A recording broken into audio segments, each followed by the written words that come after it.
Welcome to Afternoon Light, the podcast of the Robert Menzies Institute, hosted by Georgina Downer.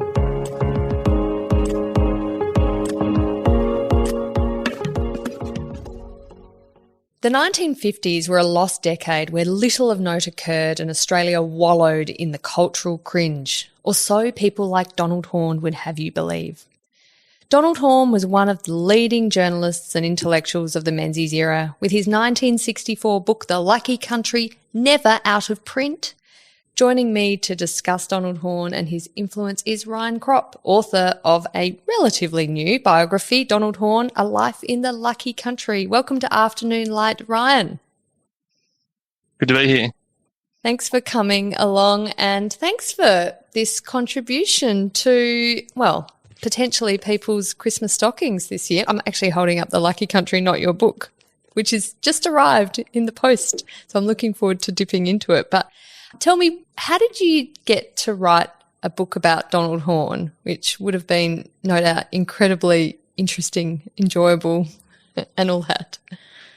Yeah, it's a good question, actually, because I think biographers are sometimes a bit disingenuous in their answer to these questions. It was a bit of an accident, actually. I was at university and I was doing a history degree and I was working on Australian history, writing an honours thesis on aspects of Australian nationalism in the 1970s. And so just by virtue of doing that, I read a whole bunch of Donald's books. Donald was incredibly prolific in that period.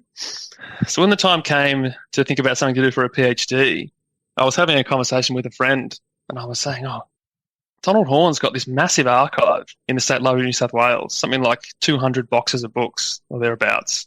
I mean, no one's written a biography of Donald Horne. You know, like, he's this great subject. And this friend of mine just said, well, why don't you write this book? And I said, okay, sure. And then that's honestly how I got into it. Broader answer would be that I had a general interest in public intellectuals, intellectual discourse, intellectual history, and political history. But I just saw Donald as someone who I would be able to tell a broader story about the Australian 20th century through his life. And he was a great subject, untouched, with this great archive. So I just dived right into it. Oh, I think that's a fantastic story, and it's mostly fantastic because your genuine story, the genuine reason. What did the family think about you undertaking this project? The Horne family, that is. Maybe your family too, but more important. My family were pretty keen on it. Yeah, good. They never stood in my way. I wouldn't say we were especially close throughout the process, but I never had any major issues. And were there other examples of biographies of Australian public intellectuals that exist? Because I was just thinking the other day that there must have been 2 new biographies of George Orwell released. Those types of biographies are numerous, but about Australian public intellectuals, there doesn't seem to have been a lot written. No, and you could write a whole book on that too, I think. Yeah. I mean, it probably says a bit about the way we think about intellectual life in this country, yes, or the standing that thinkers have over doers or something like that. I mean, the book that really inspired me was Mark McKenna's biography of Manning Clark, which I read while I was an undergraduate. Clark had very similar, I mean, they're obviously very different figures, but had similar concerns to Donald and was of a similar ilk. And that was certainly one that provided something of inspiration. But in terms of broader inspirations, yeah, definitely biographies of Orwell. And then figures like Walter Lippmann, public intellectuals. And tell me about what shaped Donald Horne's intellectual leanings as a figure of Australian intellectual life. He changed, he evolved as he sort of developed his ideas, and that, of course, creates people who are pro him and anti him for a variety of reasons, and some people who felt that they were betrayed by him, and some people who championed the fact that he came over to their side. But he had an interesting upbringing that obviously shaped something of what he became, didn't he? Yeah, so he grew up, we spent a large portion of his childhood in the New South Wales Hunter Valley in a town called Muswellbrook. I mean, he had quite a happy boyhood in that period. But around the time of his early adolescence, his family moved back to Sydney and his father was between a few jobs and was shuffled through a few different houses. And his father also had a bit of a breakdown, and he had a generally an unhappy adolescence in contrast to his happy boyhood. But he was also quite a precocious child. And so by the time he got to university, he was bursting with life and ideas and energy. But he always said he had 2 great intellectual lodestars. The first of those was John Anderson, who was quite an influential professor of philosophy at the University of Sydney. Anderson professed, or his philosophy It often boils down to what is called free thinking. Yeah, so John Anderson was a libertarian philosopher at the University of Sydney. He had a great impact on several generations of undergraduates, largely because he gave license to a kind of anti-authoritarian streak in young students, I think is the crux of it. And that was certainly what appealed to Donald about someone like John Anderson. The other great influence of Donald at this time was the editor of the Daily Telegraph. His name was Brian Penton, and he was an editor of the old school, muckraking, sharp-tongued, acerbic, polemical type writer and eccentric figure. And he actually hired Donald as the university correspondent after they got into a bit of a spat over something that they wrote in Honi Soit, because Donald was the editor of Honi Soit, the Sydney University student magazine, for a period. Of course he was. And so the philosopher and the journalist kind of combined in Donald. Different parts of his personality reflected in those two figures. And, I mean, when you read The Lucky Country and no doubt his autobiographies and other publications and articles, that kind of acerbic wit and that sort of cut-through analysis of contemporary events, and then drawing back and seeing that bigger picture and drawing strands, you can really see the two influences there, can't you, of the philosopher and the punchy tabloid journalist. Yeah, and I think Donald, he may not have known it at the time, but certainly later came to know this about himself, that he had these two aspects to his personality, where he could at one time throw himself into debates and spit these snappy lines and piss people off. And then at other times could sit right back and look at the whole big picture and detach himself from events. He tended to oscillate between these two personality types right through his young adulthood, I think, and even into older adulthood. And early on, doesn't he goes to England and marries an English woman, doesn't he? Which I found quite curious because he doesn't seem to like it very much there, does he? And, you know, you're reading his book and thinking, oh, well, he's sort of so dismissive of what's like going on in Australia and the sort of lack of leadership and lack of kind of culture and appreciation of intellectual pursuits. And you would assume that the sort of fleeing to England, like so many of his generation did, he would have liked it. But for some reason, he thought it was a pretty dreadful place, didn't he? Yeah, I think it was quite a transformative experience for Donald. He was in his late 20s when he met Ethel, who became his first wife. She was an English woman, but they met in Sydney. So they married in Sydney, and then 12 months later, off they went on the boat to England.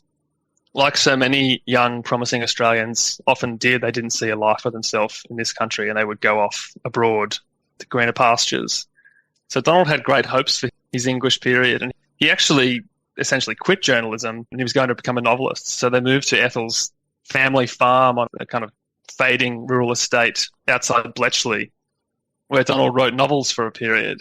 But I think he very quickly had the wool pulled out from his eyes. He saw, especially in rural England, a kind of small-mindedness that was recognisable to him from Australia. The idea of England as a kind of more interesting place than Australia quickly became false to him. So he was in England for around 4 or 5 years, working on and off as a journalist and writing novels in his spare time. And then he was given a chance to return to Australia by Frank Packer, who he was then working for in London. And so on a whim, he said, oh, sure, I'll go back and edit this tabloid magazine. So he only ended up back in Australia almost by accident. It wasn't as if he yearned to return. But he went back without Ethel. He went alone back to Australia and then really never went back to England. He came back and stayed. And do you think he was disappointed ultimately in England? I mean, obviously his situation there wasn't what he had hoped, but in terms of the sort of intellectual life of England, did you get a sense that he saw that as far superior to Australia? I think he was disappointed, and part of that disappointment was personal because he didn't have a particularly good time there, and he was writing and things weren't going particularly well for him. And so I think part of it was probably the professional failure, and part of it may have been marital too, that his marriage wasn't going particularly well. And I don't think it's that he didn't think there was any intellectual life in England, but he probably did recognise some sense of the paucity of elites in England that was also recognisable in Australia. Yeah, the English upper classes were no good, I think he realised. Was there a country that he did admire for its intellectual elites? I mean, I know that when reading his book, there's some praise of, for example, Sweden, he thought was doing pretty well and governed well and making the right decisions and seeing the bigger picture. But was it European countries or America? I wouldn't say he ever singled out a particular country. There were certainly aspects of countries, so yes, places like Sweden and even the US. He admired countries that had an ability to change themselves, that didn't get stuck in old ways of doing things. And if things needed to change, they could go and change it. So I think what he admired about Sweden was that they would change their constitution every few years if they needed to. And if nations had this ability to continually update themselves, they could stay forward-looking and vital and fresh. And I guess the things he didn't like about the Anglophone countries were that they were so enthralled to their past, especially England. Well, it's interesting because I think one point he's described as a radical conservative, but it's not very conservative if you're not appreciating the importance of the history that underpins institutions and that builds institutions that provide the structures through which gradual progress can happen. Yeah, Donald was never a capital C conservative. No. Like I said, he came out of that libertarian tradition. And so he was always concerned with the future. I just think that what made him a conservative in his youth was his opposition to the current model of leftism at the time. The term du jour was planning, economic planning. But when Donald was briefly a young public servant in Canberra, he was exposed to the appetite for economic planning and the idea that governments and officials could shape society in their own image. And I think Donald was skeptical of that idea.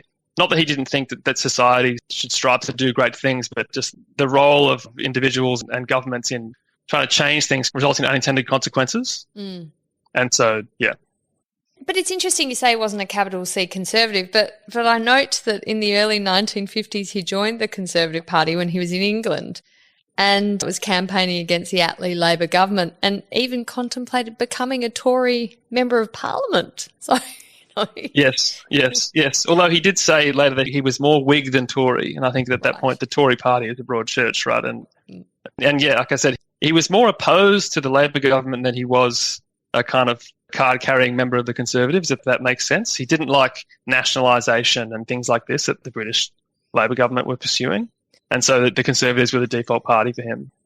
Yeah. And of course, he's very anti the Chifley government's nationalisation agenda and, as you said, that sort of centralised planning of the Australian economy too. So that's quite consistent anti-socialist point of view. But also, he's a strident anti-communist too, isn't he? Absolutely, yeah. He actually goes to Berlin when he's living in England briefly as a foreign correspondent. He's writing copy for the Daily Telegraph, but he has these colourful passages of witnessing pamphlets coming over from the East promising the good times under Stalin and things like this. And yeah, Donald was kind of vociferously anti-communist. And that grew out of his libertarianism and his opposition to planning and those kind of leftist ideals of the period.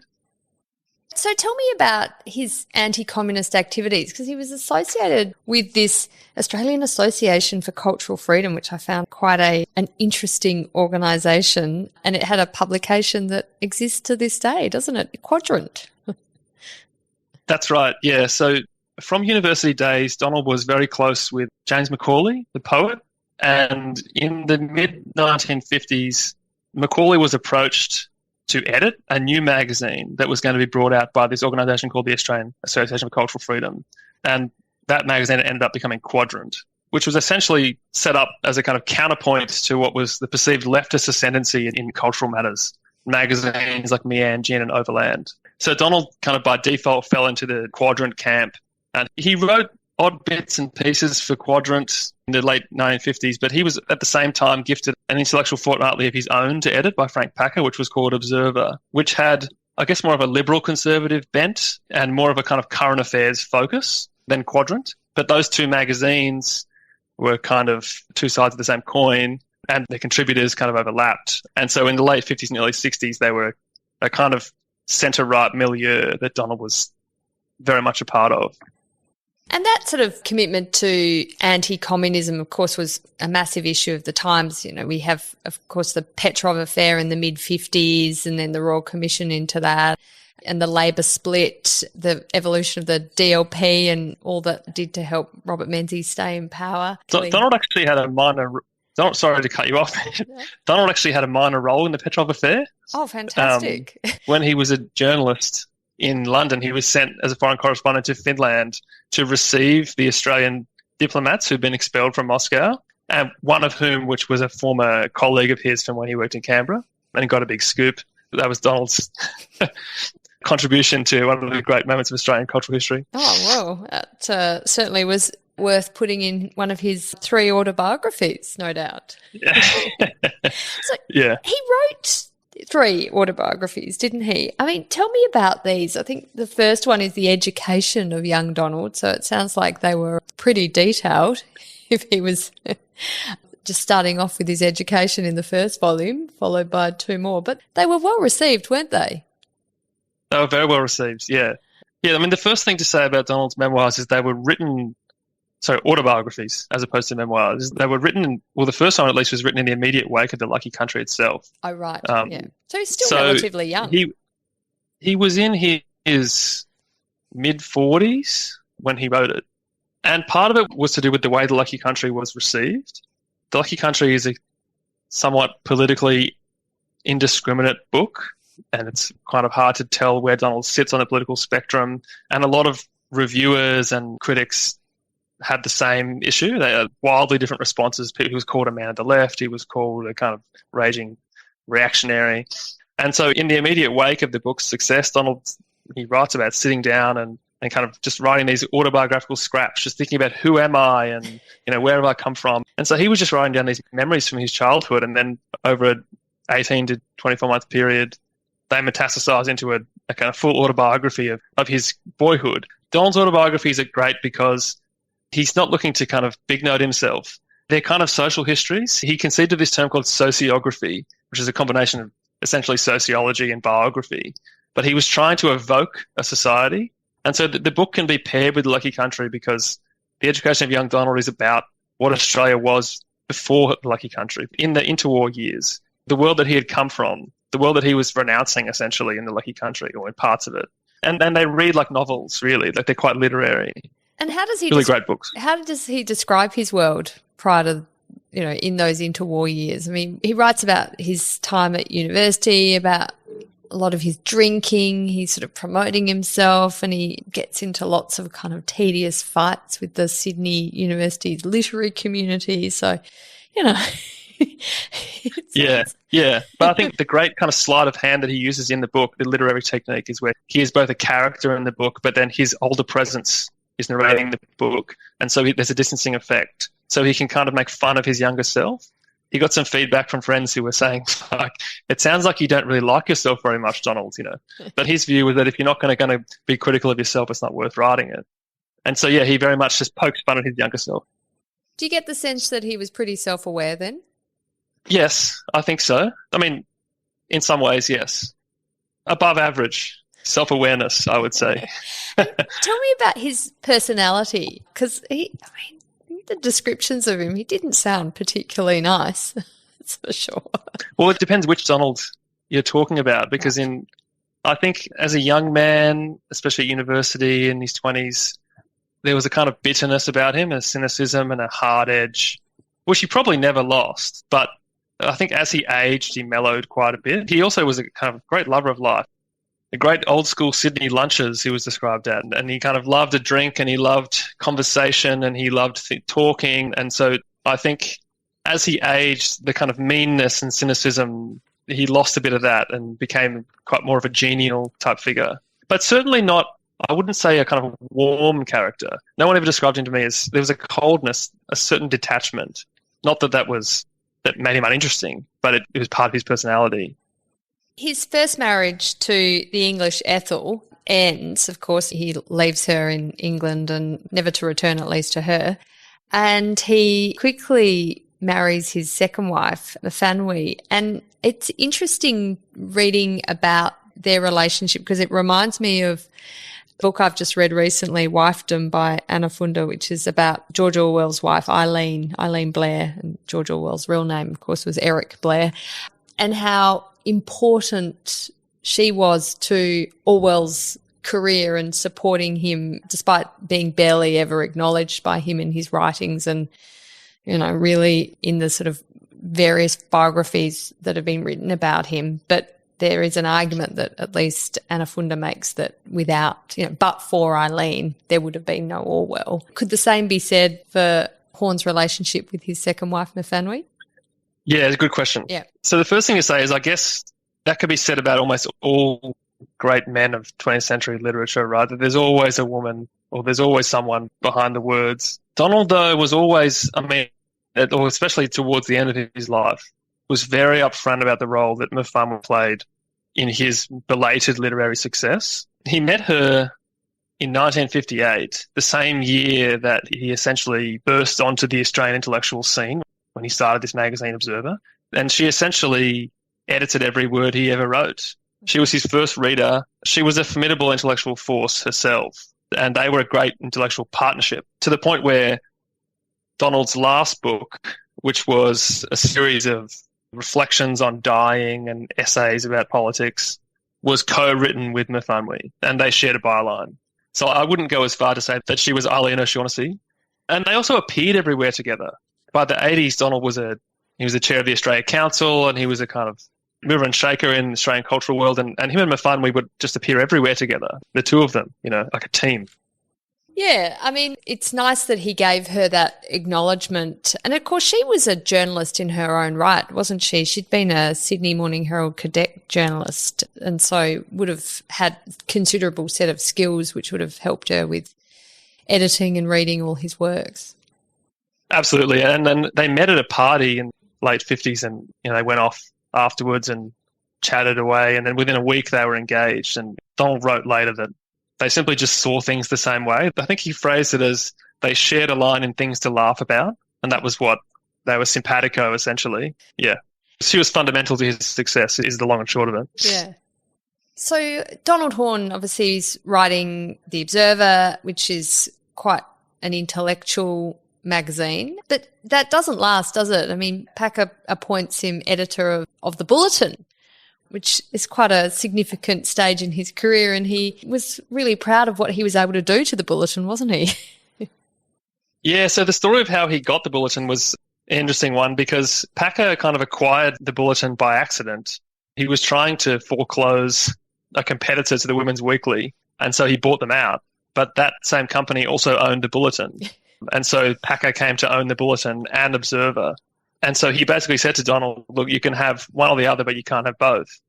So Donald said, okay, well, we'll fold The Observer and we'll renovate The Bulletin. And that's essentially what he did. When he took over, The Bulletin still had written under its masthead, Australia for the White Man. And Donald told the story many times over the years of going down to the printers and kind of watching them melt it down and throw it in the bin. This was kind of what Donald did best, was he swept the broom through these moribund ideas. And so the kind of just reactionary racism of a magazine like The Bulletin, which was once a beacon of kind of Republican nationalism in the late 1890s. That's what Donald was really best at. Let's just toss out all these old ideas and get some new ones. And I think that's probably what he was most proud of with The Bulletin. But he was sacked, wasn't he, by Packer in 1962, so he didn't last very long at The Bulletin. Yeah, there are conflicting accounts, I think, because at the same time, of course, he was also editing this other tabloid rag that had been brought back to Australia to run for Packer. So he was doing them both at the same time, Observer, and it was called Weekend Magazine. And so Packer wasn't happy with the sales of The Bulletin. They hadn't moved much in 12 months after Donald took over. So Packer just said, sorry, you've got to go back to Weekend and focus on that. And Donald found this humiliating. He saw himself as an intellectual and not someone who was a tabloid editor. And so he gave Packer 12 months' notice and decided to have a think about what he wanted to do. So how does he come to write The Lucky Country then?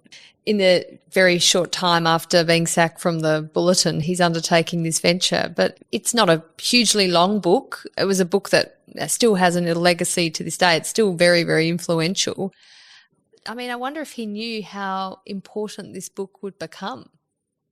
Oh, you could never know, really, could you? No, you'd hope. There are a few things to say about it.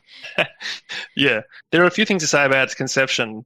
So after serving his 12 months' notice, working on Weekend Magazine, Donald went and got a job as an advertising copywriter for a growing advertising firm in Sydney. And one of the first accounts he was given was the Qantas account. And so as part of that job, he and another advertising executive went on a series of whirlwind global journeys to various different Qantas locations around the world to write advertising copy. And so as part of that, Donald is in Southeast Asia and he was in America and places like this, looking back at Australia and thinking, what do people in this part of the world think Australia is? What's the image of Australia? And so, that was really a central part to how The Lucky Country was conceived, because the book was very much part of Donald's thinking about, if the British Empire is going to recede, we're going to be left here alone, right? What is there for Australia? Who are we? And that was kind of the fundamental question I think he was trying to answer, even if he didn't spell it out that clearly at the time. The other thing to say about Lucky Country is, which goes back to what you were saying there about writing for the future, Donald was definitely not doing that. He was doing the opposite. He was trying to be contemporary. He was trying to be really contemporary with the book. And you can see that in the way he edits the book, because the book is this roaring success. And 12 months later, he writes a bunch of new chapters. He kind of irons out some things he didn't like. And over the course of the 60s, he tweaks things here and there. And he says he just wants to make the book true, not false. He wants to keep it contemporary. And once it gets to the point where he can no longer rewrite it to make it contemporary, he just leaves it. And so the version of the book that we read today is closer to the one that came out in 1971. He didn't really make any serious changes after that. But the point being that his whole point was trying to think about Australia as it is now, right? Trying to be as contemporary as possible. The subtitle of the book is Australia in the 60s. And did you read them all? All the versions? Is that part of the PhD? I hope so. And the drafts, yeah. And the drafts. So, I mean, The Lucky Country has often been misunderstood. People just sort of quickly look at the front cover and flick through it and go, oh, yeah, Australia's a lucky country. We ride on the sheep's back, blessed by all these natural resources, and good things have happened to us and we've never had a revolution. And, yeah, great. Yeah, we're lucky, not realising the irony of the title. Can you explain to me Horne's thesis? Later in his life, he describes it as a derivative society thesis, but essentially that Australia, and there's a chapter in the book called Nation Without a Mind. By virtue of its historical circumstances and geographic circumstances, Australia had never really had to do that much thinking for itself. And so if there is a basic thesis to the book, and you could argue that there are several, but the one that has endured is this idea that Australia has this provincial mindset and is unable to kind of think of itself as at the centre of events. It just takes ideas from abroad. And Donald very much spent the rest of his life kind of pushing back at that, insisting that Australia could be better, that Australia could do its own thinking. But the book, he described it as a series of fragments. If you read it today, part of it is a kind of survey of Australian life. There's no argument at all. He's saying, well, look, here's the Catholics, and then here's women, and here's Indigenous people. And the Lucky Country argument really comes from that last chapter with the title of The Lucky Country. The argument the book is known for is just one of several that he makes throughout the book. Yeah. And he gave the title to the book after he'd written it, didn't he? He didn't start off, which is pretty normal, but he didn't start off with that in mind. It evolved. Yeah. And the process of writing the book, he arrived at some ideas that he didn't really think he had. So I think the way he phrased it to Jeff Dutton, who was editing the book, was that he'd come up with a kind of better opinion of the Australian people themselves and a much worse opinion of their leaders. And that wasn't a view that he held before he started writing the book. It was in the process of writing it that he kind of arrived at that idea, that the Australian people were good and adaptable, as you can expect a people to be, but the leaders were mediocre and unimaginative. And it was a failure of leadership that Australia struggled with. Yeah, Australia is a lucky country run mainly by second-rate people who share its luck. Obviously, as you read it, you can make many arguments. I felt myself arguing with Donald Horne the whole way through. But what about this, which I'm sure he would have very much enjoyed throughout the course of his life, as he had all those lovely lunches and fabulous conversations. But, the leaders of Australia were of Australia and of the people of Australia, so they no doubt reflected the people of Australia. So if you admired one group, it was hard not to admire the other. I would have thought there was a... He got that criticism actually from a reviewer, right, that all these excellent people are electing these mediocre leaders, right? The buck's got to stop somewhere. As I was reading The Lucky Country, I was reflecting that his writing style reminds me a bit of Joe Aston. It's quite acerbic and picks on particular individuals. Of course, he has a chapter on Menzies, the age of Menzies, and Menzies being the Prime Minister in 1964. So a huge figure, no doubt, of ridicule and I think not quite hate. He just thought Menzies was incredibly disappointing, didn't he? I think he describes him as a frozen Edwardian. Little of what he did seems to matter much. I mean, he had obsolete and irrelevant ideologies. I mean, wow. And I thought, I can imagine that's the type of thing Joe Aston would have said of contemporary political leaders and business people in the Rear Window column of the Australian Financial Review. Yeah. Well, certainly that style, that acerbic, sharp-tongued, provoking a reaction type style, Donald excelled at that kind of thing right from an early age. I think his relationship with Menzies was kind of complicated because it evolved. He was never, like we talked about, like he had a period of conservatism and he would have voted for the Liberals several times throughout the 1950s.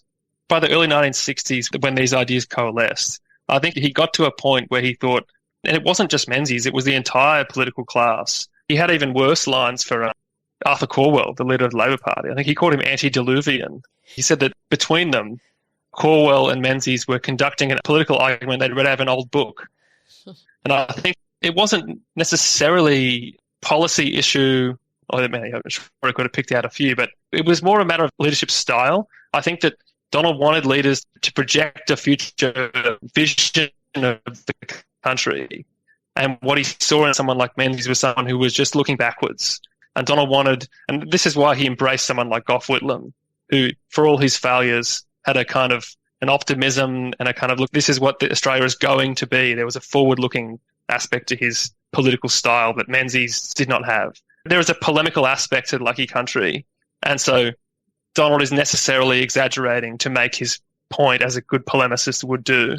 But I think this image of the 1950s as a time of drift and mediocrity, Donald is very much one of the authors of that interpretation of that period, right? It's an incredibly enduring interpretation of the 1950s and 1960s that, Australia was a place where very little was happening. It was stable. It was boring. Society was homogenous.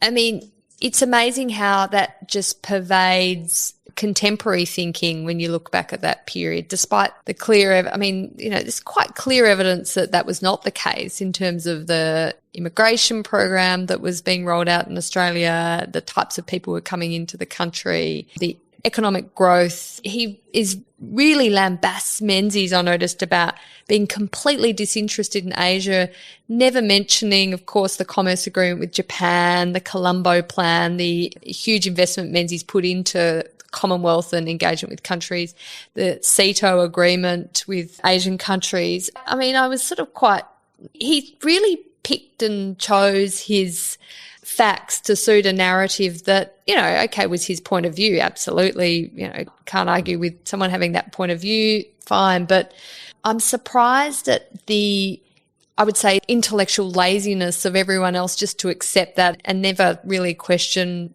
the 1950s actually might have been a really important period and things genuinely were changing for the better and shaping Australia into what we are today. Yeah, I guess Donald's gripe with Menzies, like I said, wasn't necessarily about the policies. It was about what he spoke about. So he would do all these things to reorient Australia towards Asia. He would never talk about them in public because his whole political persona was about Britishness and things like that, right? And in contrast to someone like Gough Whitlam, who talked about it relentlessly. And I think that it was the dramatising of Australia's position that he wanted political leaders to do more.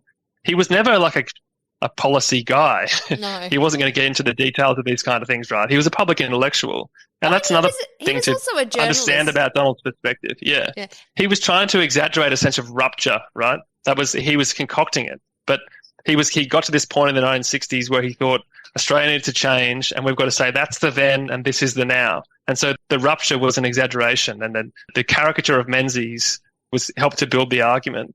One thing I was going to say about that caricature is that, the other great author or the other great popularizer of that interpretation is Paul Keating, right? Absolutely. And Keating's kind of famous speech on the floor of the House talking about Morphy Richards toasters and heavily protected slippers and things like that.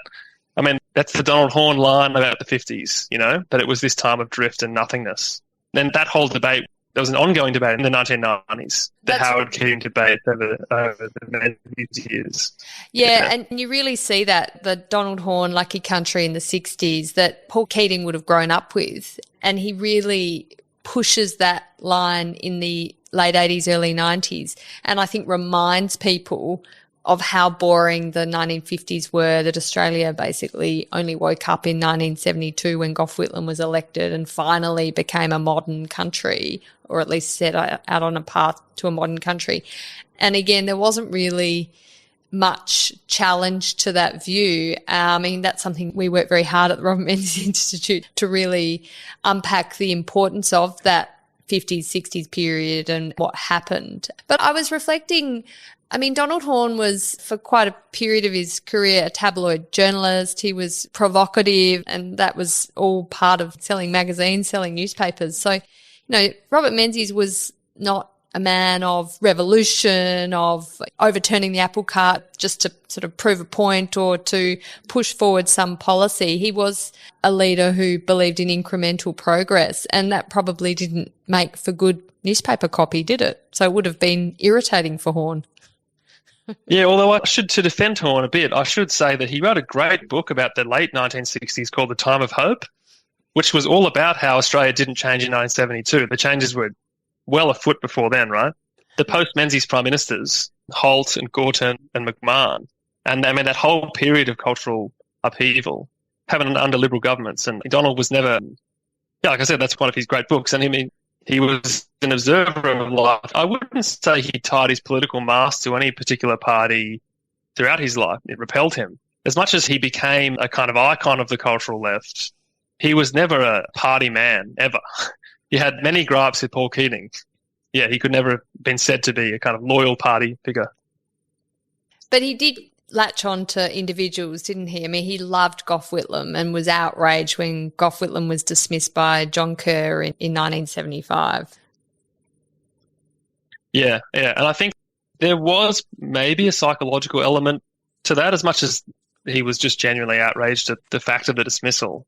Whitlam embodied so much of what Horne thought Australia should do, and I think that the manner of his political demise was galling to Donald, and it began a period of political activism that the straightforward political activism that he hadn't really engaged in prior to that period. He got really involved in a organisation called Citizens for Democracy and staging rallies at town halls and things. And from that point forward, he was very much an advocate for things like constitutional change. And from the early 60s, the Republic was Donald's great project. He wanted Australia to become a republic. He thought it would dramatise our independence and our place in the world, that we no longer were an appendage of Britain. And of course, he ended up co-founding the Australian Republican movement in 1991, which was, something that went on to, it still exists to this day. Whether it's got much of a chance in the near future, I'm not so sure.